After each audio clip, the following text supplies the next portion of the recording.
అధర్మం 4 పాదాలపై ఉన్న ప్రతిసారి ఈ ప్రపంచాన్ని కాపాడేందుకు ఆ శ్రీహరి భూమిపై అవతారాలెత్తుతూ ధర్మాన్ని రక్షిస్తున్నాడు.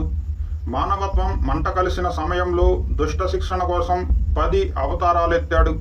ఇందులో మొదటి అవతారం మత్స్యావతారం, అంటే చేప రూపంలో వచ్చి దుష్ట శిక్షణ చేశాడు. విష్ణు పురాణం ప్రకారం హయగ్రీవుడనే రాక్షసుణ్ణి సంహరించేందుకు గాను ఆయన ఈ అవతారం ఎత్తాడు. అసలు తొలి అవతారంగా మత్స్యావతారాన్నే ఎందుకు ఎంచుకున్నాడు? చేప రూపంలో మారడానికి కారణమేమిటి? తదితర వివరాలు తెలుసుకునే ముందు ఫస్ట్ టైం మీరు మా ఛానల్ విజిట్ చేసినట్లయితే సబ్స్క్రైబ్ చేసుకుని పక్కనే ఉన్న గంట సింబల్ని కూడా యాక్టివేట్ చేసుకోండి. పురాణాల ప్రకారం పూర్వం హయగ్రీవుడనే రాక్షసుడు నివసించేవాడు. అతడు కశ్యప మహాముని పుత్రుడు. ప్రజలకు మానవత్వాన్ని వరంగా ప్రసాదించాడు కశ్యపుడు. ఇది ఇష్టం లేని హయగ్రీవుడు తండ్రి నిర్ణయాన్ని వ్యతిరేకించాడు. ఈ కారణంగా దానవులకు రాజుగా హయగ్రీవుడు సింహాసనాన్ని అధిరోధించాడు.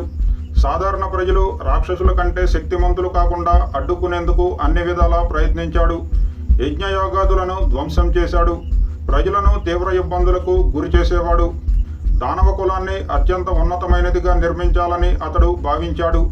అందుకోసం మానవులకు భంగం కలిగించేలా అనేక ప్రయత్నాలు చేశాడు. అంతేకాకుండా శ్రీ మహావిష్ణువు 4 వేదాలను బ్రహ్మదేవుడికి ఇచ్చాడని తెలుసుకుని వాటిని మానవులకు చెందకూడదని భావించాడు. వెంటనే వేదాలను దొంగలించి సముద్రంలో దాక్కున్నాడు.